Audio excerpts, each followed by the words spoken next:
Hey everyone, the Gaming Rev here. With this video I'm going to show you the latest version of my PvP Magicka Templar for the Ascending Tide patch and the upcoming High Isle chapter.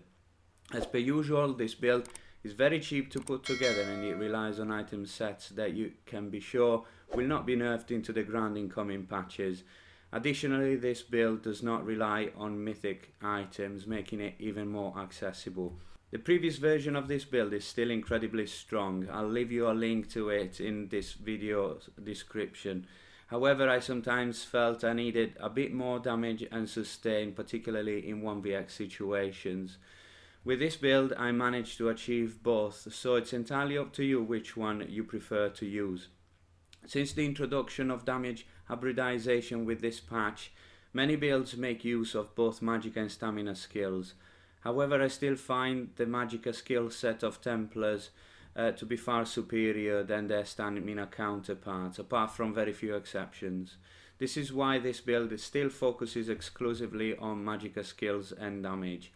Additionally, Templars inherently favor spell damage over weapon damage due to their access to minor sorcery.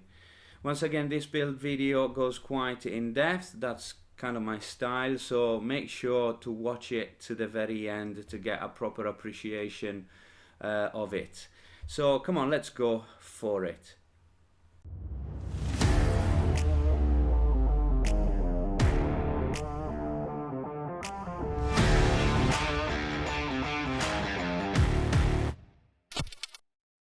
Let's begin with the race. If you're familiar with my channel, you will know that my favorite race by far is High Elf, as it synergizes really well with Magicka Templars.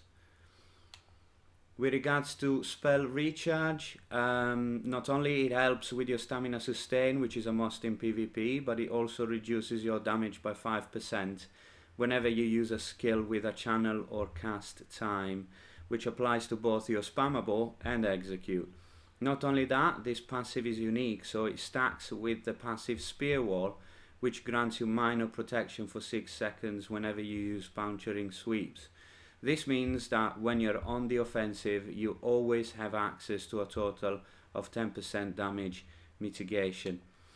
Sirabane Boon gives you 2k max Magicka, and Elemental Talent increases your spell damage by 258. Good alternatives to High Elves are Dark Elf, Khajiit and Breton. I actually have a guide on best starting races that you should check out. The link to it should appear in the top right corner of the screen now. I also highly recommend being a stage 3 vampire, as its skills and passives too synergize really well with Magicka Templar. Elusive Mist, for example, is super important for the repositioning and for just gliding through immense damage, especially when breaking into a keep. Strike from Shadows grants you 300 spell damage for 6 seconds whenever you come out of mist form, and on death reduces your damage taken by a massive 30%, something that stacks really well with one of the sets that I am using. With regards to my Mundus, I go with the Atronach for better sustain, as going for Apprentice would cripple your sustain a bit too much. Now let's take a look at my buff stats, and for this I turn to a screenshot, as it makes it much easier, as a lot of my stats depend on a few procs. You can be sure that the screenshots I use for my stats sheets are never from trial target dummies. What you see is what you realistically and reliably get. So we get just over 34k max Magicka, 30k max health, which I feel in PvP is a minimum, especially if you're not running a class that has access to shields. And almost 20k stamina, which again I think is great for blocking, dodge, rolling and so on in PvP. I've got 1372 flat Magicka recovery, but when you consider channel focus and elemental drain, that number effectively bumps up to 2200, without considering any other means of sustain like reduced Magicka cost glyphs. So sustain is excellent on this build. I also get 669 stamina recovery, which is sufficient thanks to the spell recharge passive. Spell damage is 6659, so almost 6700. But with continuous attack it will go up to almost 7.5k. The reason why I have decided to invest more on spell damage rather than penetration is because not only Templars get more out of spell damage than penetration thanks to mana sorcery, but also because it was very important to reach the 6k spell damage threshold to make the most of proc sets, which we're going to look at later, and to push the damage of Purifying Light, which now scales with spell damage. Flat spell penetration is only 3.5k, but to that number you need to add almost 6k extra penetration from Elemental Drain, which brings it up to almost 10k. If you wanted more penetration, you could run a 2H Maul, although you'd lose a significant amount of spell damage. Spell crit is at 32%, which is excellent on a tanky build like this one. Crit resist is almost 2k. My flat resistances are around 31 and 33k, however, while in combat they reach 40k despite us using only 3 heavy pieces.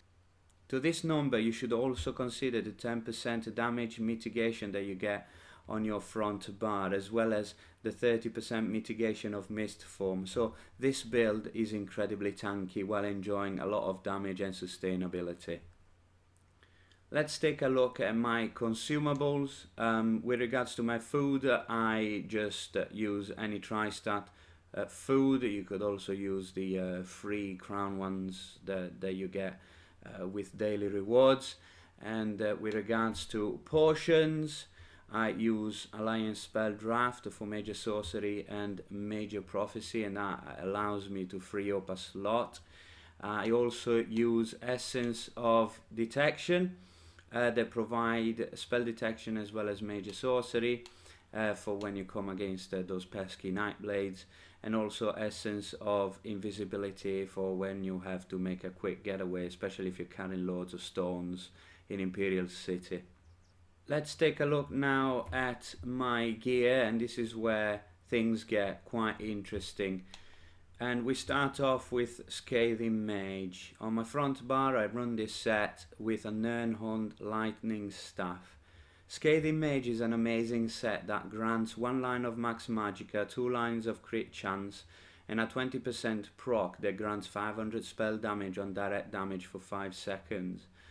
20% proc chance may sound very low to some of you, but on a Templar is very easy to maintain because each strike of Puncturing Sweeps is direct damage. Not only that, Puncturing Sweeps can hit multiple targets, increasing your chances to proc this set further. Your light attacks and the passive damage of Burning Light are also direct damage. This means that this proc is up 100% of the time while in combat, for as long as you keep the pressure up. Not only that, the spell damage bonus can be transferred to your back bar, increasing the potency of your Breath of Life. I went for a Nirnhund Lightning Staff for a few reasons. First of all, because the Nirnhund trait grants me more spell damage, and because Lightning Staves also give us range damage, and coupled with off balance they return a lot more resources for better sustain. I also went this time for a monster set rather than a mythic item, namely Magma Incarnate. I love this set for a few reasons. For starters, it grants me better Magicka and stamina sustained. Secondly, it grants me minor courage and resolve whenever I heal myself, which is basically all the time. This set can be in fact procced by the passive healing of Puncturing Sweeps, Living Dark and Channeled Focus, so you don't have to worry about that. Not only that, you can give the buff to other players in your group. So yeah, this is just an amazing set. On my body, I run on this iteration as well Pariah. Not only it grants you flat max health and armor, but it increases your physical and spell resistance by almost 10k based on your missing health. This means that the lower your health drops, the tankier you get. This is super effective on Magicka Templars, as we normally need to switch to our back bar when under pressure to spam Breath of Life. This set enables me to stay on the offensive and survive, relying mostly on the stacked self-heals of Puncturing Sweeps, Total Dark, Extended Ritual and Channeled Focus. Not only that, I observed that when my health drops to 20%, most players would lower their guard thinking I am within easy execute. This opens them up to an unexpected combo that often proves lethal to them. If you have never tried this set before, I highly recommend it to you. It's a Hrothgar Overland set that is dead easy to drop and reasonably cheap to buy on vendors. And then for the first time ever, I run Vateshran staff on my back bar. Now this is why I was very keen on building into spell damage, because proc sets such as this one deal the most damage past the 6.6k spell or weapon damage threshold. Not only that, since the latest patches, proc sets crit again. The reason why I love this proc so much is not only because it grants free damage, but a pressure that will fill up the copied damage of Purifying Light even faster for quicker and harder combos. Not only that, Purifying Light now scales off with your spell damage, so the amount of damage copied will be even greater. In fact, on tooltip, as you can see here, it stacks up more than 22k damage, which is incredibly high and really, really bursty in PvP. On this setup, I use 3 heavy pieces, 3 light and 1 medium with 4 impenetrable and 3 reinforced traits. With regards to my jewelry, I have 2 arcane and 1 healthy, so that I can reach 30k health with 3 spell damage glyphs. For BGs, however, I would either use Engine Guardian instead of Magma Incarnate, or reduce prismatic costs glyphs on my jewelry, possibly my preferred option. Now let's take a look at my skills. On my front bar, we start off with Living Dark. I love this skill, especially on this setup and especially when I am playing solo. Not only does it slow enemies down, enabling me to land my sweeps better, but it also heals me when I take damage. This skill, together with the self-heals from my sweeps, Extended Ritual and Channeled Focus, enables me to survive comfortably without having to retreat to my back bar. Not only that, it really helps me to survive when my health is low and pariah kicks in. Enemies think that they have me on my back foot, when in reality they're only opening themselves up to my damage. By the time they realize that their execute somehow is not killing me, it's too late for them.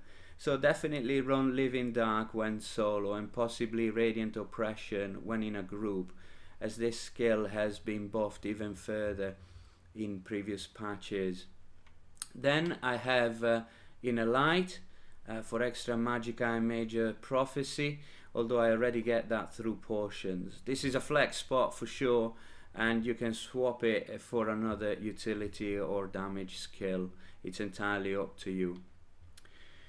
I then run Toppling Charge. Not only it is a great gap closer and hard stun, but it sets enemies off balance. This means that if you're running low on Magicka for whatever reason, you can simply set your enemy off balance with this skill and then heavy attack them to recover even more resources. Alternatively, you can use Binding Javelin. It's a stamina skill, however it provides a ranged hard stun that is unblockable, and that goes through 100% of the enemy's resistances. However, I just cannot play without a gap closer, so it's entirely up to you what you prefer. I obviously run Puncturing Sweeps. It's AoE direct damage that procs my Scathing Mage. It further slows the enemy down while healing you for 40% of your damage. Not only that, being a channeled ability, it activates the High Elf passive Spell Recharge and the Templar passive Spear Wall for a combined 10% damage mitigation on your front bar when you are on the offensive, which is absolutely insane. And then I run good old Purifying Light, which now scales with spell damage, and on tooltip its copied damage hits for over 22k. Like I already said, this is another reason why I have decided to invest more in spell damage this patch, as this skill now provides great burst damage which we often otherwise lack.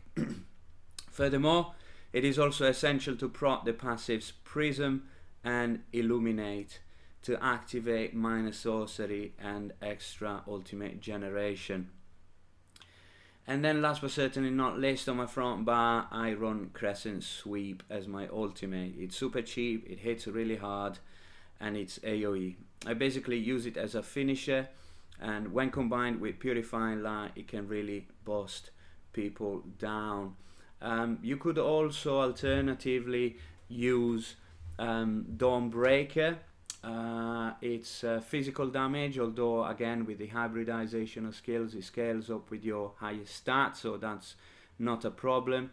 But it's clunky, it's way more expensive, it's easily dodgeable, whereas Crescent Sweep, even if somebody rolls out away from you and you don't hit them, the dot damage is actually pumping out from your character, so you would still be hitting them. So yeah, I find it a far better alternative than Dawnbreaker. On my back bar we have got good old Elusive Mist. From day one playing as a Templar I have been a vampire, mostly because of this skill. It's amazing for repositioning and for escape. I love it especially to break into a keep, as there is often so much damage localized on the entry choke points. I pop this one, penetrate enemy lines, and then distract them away from the rest of the group, giving them an opportunity to charge in. It is such a fantastic skill for Magplars. The skill's only drawback is that you can't be healed by others and all your recoveries are suppressed.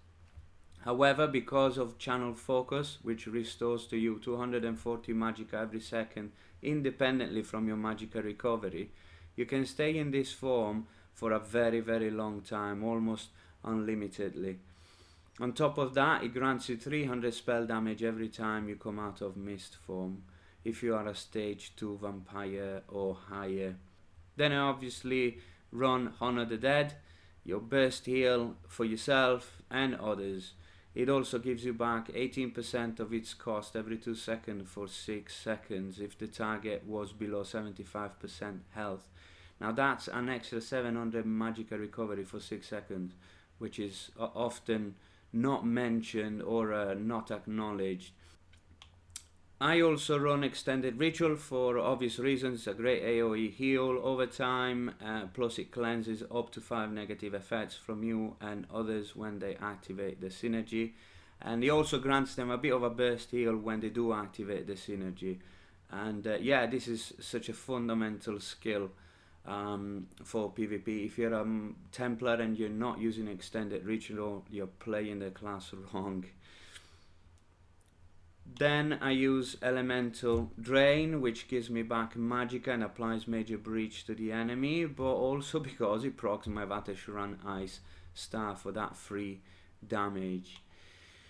And I've got Channeled Focus as well for Major Resolve and Magicka returns and a nice healing over time. Now for a more defensive ultimate, I still go with Swarming Scion. It instantly heals you back to full health. It boosts your stats by 10k each. It heals you for 16% of all the damage that you do, even if you're in Mist form, I should say, and does AoE damage. Not only that, since Pariah increases your resistances based on your missing health, you reach resistance cap even more easily. You pop this and you suddenly become unkillable. Let's take a look now, finally, at my champion point, and we're gonna start with the green tree. There I use Treasure Hunter, Rationer, Liquid Efficiency and Steed's Blessings. In my blue tree I run Master at Arms, Biting Aura, Unassailable and Untamed Aggression. The reason why I prefer Unassailable to Duelist's Rebuff is because most of the hardest hitting damage in Cyrodiil is AoE. Think about it, Fire Ballistas, Oils, Nightblade Bombers, the infamous Dark Convergence set, Dawnbreakers, Meteors, Leaps, and so on. So it just makes sense to slot this one instead of Duelist's Rebuff. Anyway, this is also how I've arranged my passives, and you can see it from here on screen now. I would say just take as many passives as you can. With regards to my red tree, I run Celerity and Sustained by Suffering alongside Fortified and Boundless Vitality.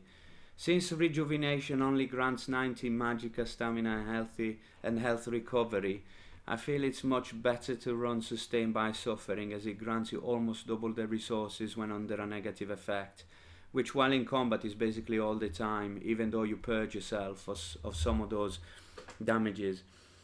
But it's up to you if you want to run Rejuvenation in its stead. Alternatively, you can run both by dropping Celerity, but I love Celerity so much since Magicka Templars' weakness is their lack of mobility. Celerity grants 10% movement speed at all times, making it easier for you to land all your jabs on a retreating enemy, and it also really helps with repositioning, as it makes your missed form move even faster. So there you have it, my Magicka Templar PVP build for the Waking Flame patch. If you have enjoyed the build, please make sure to leave a like and a subscribe. Also, if you have any questions, feel free to pop them in the comments down below, and I will get back to you as soon as possible. Unfortunately, I've been unable to include gameplay clips for this build, as something went horribly wrong with my Xbox hard drive and I lost all of my recordings. Hashtag facepalm, you know. But anyway, I've also started playing Elden Ring to escape the infinite frustration of ESO's broken performance. So feel free to check those clips out. That would be much appreciated. Again, thank you all for watching and have a fantastic day. Bye bye.